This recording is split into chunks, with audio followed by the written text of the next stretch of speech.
చేవెళ్ల మండలం చన్వెల్లి ప్రభుత్వ పాఠశాలలో పూర్వ విద్యార్థుల ఆత్మీయ సమ్మేళన కార్యక్రమాన్ని ఘనంగా నిర్వహించారు.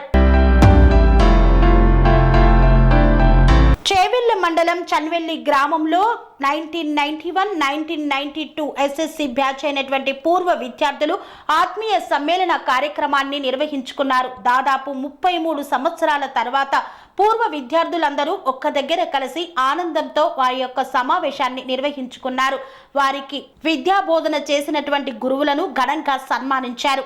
33 సంవత్సరాల తర్వాత విద్యార్థులంతా ఒక్క దగ్గర చేరి సంబరంగా అందరూ కలిసి మెలిసి మళ్ళీ పాఠశాల రోజులను గుర్తు తెచ్చుకున్నారు. ఆనాటి రోజులను తలుచుకొని ఆ మధుర క్షణాలను గుర్తు చేసుకొని ఉప్పొంగిపోయారు చిన్ననాటి స్నేహితులు. పూర్వ విద్యార్థుల ఆత్మీయ సమ్మేళనంలో విద్యార్థులు అందరూ పాల్గొని అన్నిటికన్నా మిన్న స్నేహం అన్నారు. పాఠశాల వ్యవస్థలోనే నిజమైనటువంటి స్నేహితుడిని ఎంచుకునే అవకాశం ఉంటుందని పేర్కొన్నారు. వారికి విద్యాబోధన చేసినటువంటి గురువులను ఘనంగా సన్మానించారు.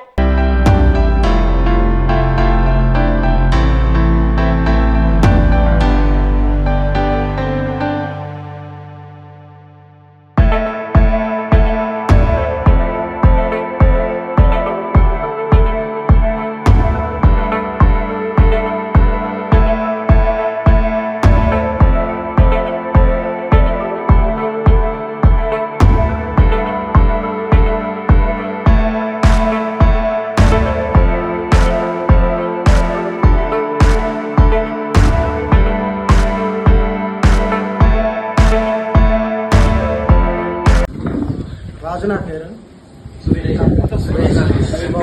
రాజు అని తెలుసు అందరికి. సురేష్ బాబు నా పేరు. యాక్చువల్లీ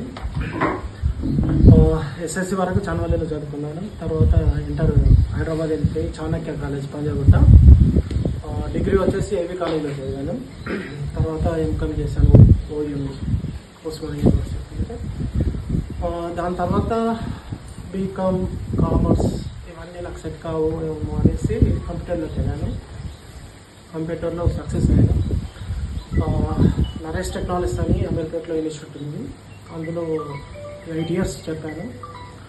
ఒక్క బ్యాచ్లో నియర్లీ 300-400 మెంబర్స్ ఉండేవాళ్ళు. ఒక పెద్ద డయాస్ స్క్రీన్స్ ఉండేవి. తర్వాత వేరే కంపెనీలో నేను ఎందుకు చేయాలి అనేది నాకు థాట్ వచ్చేసి 2012లో సురేష్ ఇన్ఫర్మేషన్ టెక్నాలజీస్ అని నా ఓన్ టెక్నాలజీస్ నేను స్టార్ట్ చేసుకున్నాను అమీర్పేటలో. నియర్లీ 15-18 మంది నా దగ్గర పనిచేస్తారు. ఇప్పుడు వేరే కొన్ని పార్ట్నర్షిప్లో ఉన్నాయి. So I'm happy. ఒక బాబు వచ్చేసి బీటెక్ ఫస్ట్ ఇయర్. మన కాంపిటీషన్ ఎగ్జామ్స్ అన్నీ రాశారు. మేబీ మణిపాల్ యూనివర్సిటీ ఆర్ సిబిఐలో జాయిన్ అవుతున్నాడు. పాప వచ్చేసి ఇంటర్ ఫస్ట్ ఇయర్ ఓపుల్ రెడ్డి జూబ్లీస్లో. సో సాఫ్ట్వేర్ అనేది ఇక్కడ కొత్త, దాని గురించి కొంచెం చెప్తాను. సో మనం ఎప్పుడైతే డిగ్రీ బయటకు వచ్చామో, బయటికి వచ్చినప్పుడు మనము ఏ జాబ్ చేసినా 6,000, 5,000, 10,000, 12,000, 12 కూడా కాదు, 6,000. ఆ టైంలో సాఫ్ట్వేర్ అనేది ఎవర్ గ్రీన్. ఒక లెవెల్ శాలరీస్ అనేవి సాఫ్ట్వేర్లోనే ఉండేవి.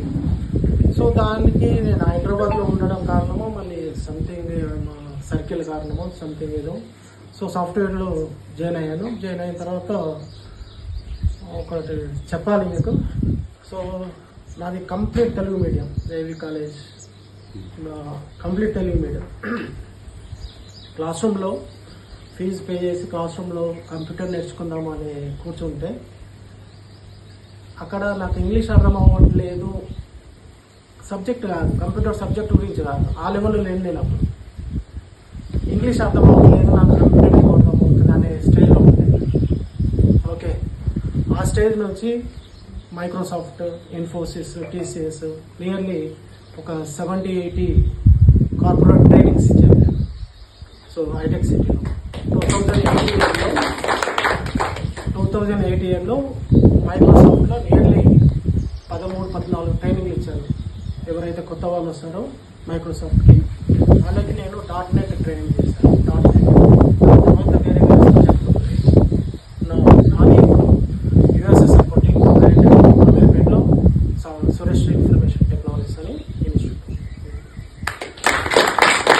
గా 10th క్లాస్ సన్వల్ అయిపోయింది నాది.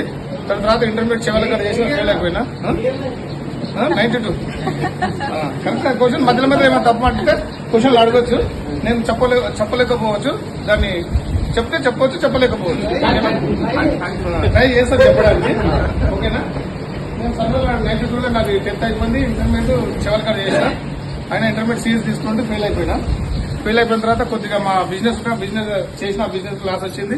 దాని తర్వాత నేను 10th క్లాస్ ఉన్నప్పుడే అనుకున్నా ఎటు తిరిగి నేను ఈ దేశానికి సేవ చేయాలి, దేశానికి ఎటు విధంగా నా ప్రాణం పోయినా పర్వాలేదు ఓ ఇండియన్ ఆర్మీ సోల్జర్ కావాలని నా కోరిక. ఆశీర్వాదంతో నేను ఆర్మీని పోయినా కాబట్టి మళ్ళీ ఇంకోసారి నేను సార్ ఒక ఆశీర్వాదం తీసుకుంటున్నా. మన గురువులు అంటేనే మనం ఒక పెద్ద అది ఏంటంటే మనం ఒక రాయిని చెక్కిన ఆ రాయి చెక్కితే ఈ రోజు ఈ విధంగా తయారైంది, ఆ శిల్పంగా తయారైంది. ఆ శిల్పాన్ని అందరూ ఇప్పుడు మొక్కుతురు, అంటే నన్ను కాదు మనందరినీ.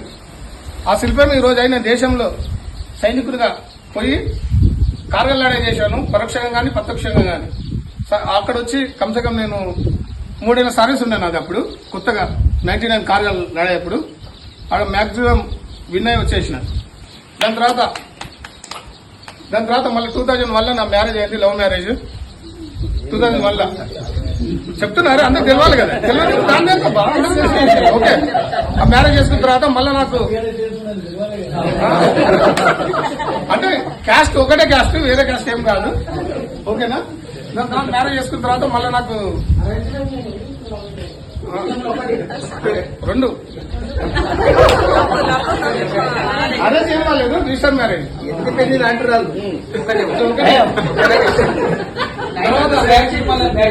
దాని తర్వాత మాకు 2002లో మా పాప పుట్టింది, 2004లో చిన్న పాప పుట్టింది, ఊటీలో పుట్టింది. దాని తర్వాత నాకు CHM గ్లైజర్ foreign CHM గ్లైజర్ minus degree ఉంటుంది, 60 మైనస్. ఆడ 120 రోజులు నేను స్నానం చేయకుండా ఉన్నా. 120 డేస్ స్నానం చేయకుండా ఉన్నా. అక్కడ మొత్తం మా పిల్లలు కూడా ఇట్లా గుర్తుపట్టలేకపోయారు, అరే మా పప్ప కాదు ఈయన ఎవరో వచ్చిరు మా ఇంటికి అని. అలాంటి పరిస్థితుల్లో కూడా చేసినాం. కమ్సకం నేను మా భార్య పిల్లని ఇడిచిపెట్టి కమ్సకం 16 నెలల వరకు ఇంటికి రాలేదు మా పెద్ద బిడ్డ పుట్టిన తర్వాత. ఈ విషయం మన ఊరు వాళ్ళకి కానీ మన మండలం కానీ ఎవరికి తెలియదు. ఆర్మీ అంటే నార్మల్ మనిషే కదా, అరే అప్పుడు ఎప్పుడైతే ఆర్మీలో ఉద్యమం అవుతుందో అప్పుడు అందరికి గుర్తొస్తారు, అరే ఆర్మీ సైనికుడు కదా అని. అందరు ఏమంటారు, జై జవాన్ జై కిసాన్. జై జవాన్ కరెక్టే, జై కిసాన్ కూడా కరెక్టే. కానీ పంతులు ఉన్న తర్వాత అందరు, మన ఉపాధ్యాయులు ఉన్న తర్వాతనే అందరు. వాళ్ళు తయారు చేస్తేనే కదా ఈ విధంగా వచ్చింది. నేను కూడా వాళ్ళు నాకు ఆ రోజు పంతులు నాకు చదువు చెప్పుకుంటే నా స్థాయికి వెళ్ళేవాడినా కాదు కదా. కమ్సకం స్టడీ ఉంటే నేను ఆర్మీలో చేరుకున్నా. లేకుంటే అందుకే ఈ రోజు మనం పంతులను అందరికీ ఫస్ట్ చెప్పాలి, మన పంతులే. ఓ ఎమ్మెల్యే కావాలన్నా, ఓ కలెక్టర్ కావాలన్నా, ఓ లాయర్ అన్నా, జడ్జి కావాలన్నా పంతుల తర్వాతనే అందరం బై. ఇది గుర్తుపెట్టుకోండి మీరు అందరు. కానీ ఇప్పుడు రేపు ఏమంటారు, పంతులు అసలు ఎవరు లెక్కనే చేయరు. కొన్ని సందర్భాలు ఏమైనా లెక్క చేస్తారా? అదే ఒక ఎమ్మెల్యే అయిపోయినట్టే ఎమ్మెల్యే వచ్చేసి సెల్ఫీ తీసుకుందాం బాగా అంటారు. అదే మన చదువు చెప్పిన పంతులు వచ్చినట్టు మనకి జగన్ సారా నమస్తే సార్ అని వెళ్ళిపోతారు. కానీ అది పెట్టుకోవద్దు. కానీ మన ఫ్యూచర్ లో మన పిల్లలకు నేర్పాలి. పంతుల తర్వాత సారీ దునియా, దాని తర్వాత ఏం లేదు. నాకు తెలిసినంత వరకు నేను నేర్చుకున్నా కాబట్టి. దాని తర్వాత నాకు ఆర్మీ రిటైర్ అయిపోయిన 2015లో. స్టోరీ చెప్పాలంటే ఆర్మీ గురించి చాలా ఉంది, షార్ట్ కట్ చెప్పుకుంటే వెళ్ళిపోతాను. షార్ట్ కట్ ఓకేనా, చాలా మంది చెప్పాలి. అందుకని 2015లో రిటైర్ అయిపోయిన తర్వాత పోలీసులో 2 సంవత్సరాలు చేశాం. ఓకేనా, ఎస్పీఓగా 2 సంవత్సరాలు చేసిన. దాని తర్వాత నాకు కొంచెం నచ్చలేదు. మళ్ళీ సిఐ డిఎస్పీలతో గొడవ అయింది. వాళ్ళకి మాకు కొంచెం పడదు. దాని తర్వాత కొంచెం మళ్ళీ నేను చేసాం. మళ్ళీ సెక్యూరిటీ గార్డ్ పడ్డది, ఆర్మీ సెక్యూరిటీ గార్డ్ బ్యాంక్ లో పడితే మళ్ళీ అది వచ్చేసింది గవర్నమెంట్ నుంచి. అది వచ్చిన తర్వాత అబ్బాయి ఇదేంద్ర అబ్బాయి సెక్యూరిటీ గార్డ్ చేయాలి డ్యూటీ, ఇదే చేయాలని గేట్ కాన్ డ్యూటీ చేయాలని ఇన్ని రోజులు బెల్ట్ క్యాప్ డ్యూటీ చేసినా. మళ్ళీ ఇంకో మనం సాధించాలని మళ్ళీ ఓపెన్ డిగ్రీ రాసిన. ఎప్పుడు 2015లో డిగ్రీ రాసిన. ఎంజే టైం పాస్ 3 సంవత్సరాలు రాసి ఓపెన్ డిగ్రీ పాస్ అయిపోయినా. నా కిస్మత్ మళ్ళీ డిగ్రీ పాస్ అయ్యారు. మీ స్టూడెంట్ కొద్దిగా మీ స్టూడెంట్ 2 నిమిషాలు అంతే. పత్తు చెప్తాను.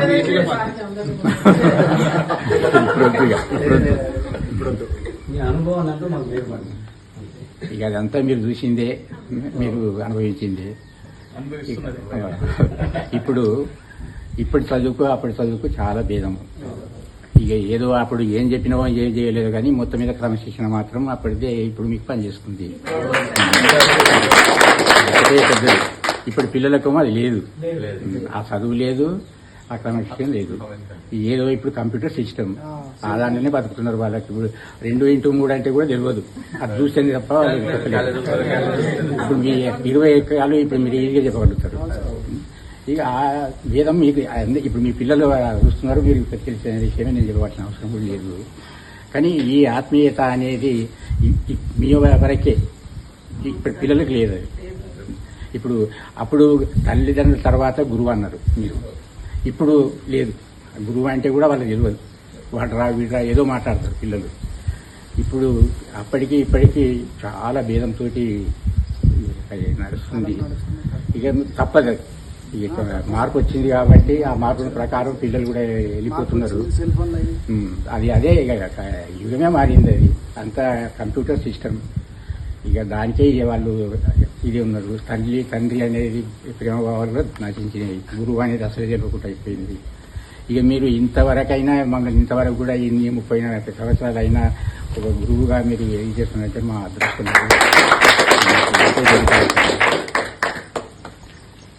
కన్స్ట్రక్షన్ రంగాలలో దశాబ్దపు అనుభవంతో కస్టమర్ల మరియు శ్రేయోభిలాషుల మన్ననలను నమ్మకాన్ని గెలుపొందిన సంస్థ విఆర్ఆర్ కన్స్ట్రక్షన్స్. నాణ్యతకు నమ్మకానికి మారుపేరు VRR constructions. Independent houses, apartments, villas అన్ని రకాల హంగులతో అలరించే అద్భుతమైన వెంచర్స్ తో పాటు అందరికీ అందుబాటు ధరలో సొంత ఇంటి కలను సాకారం చేసే నమ్మకమైన సంస్థ VRR constructions. Please visit VRR constructions, వరటెక్స్ plaza near Radhika theatre, ECL X Road, Hyderabad. Call to 910088555512, 9100885555.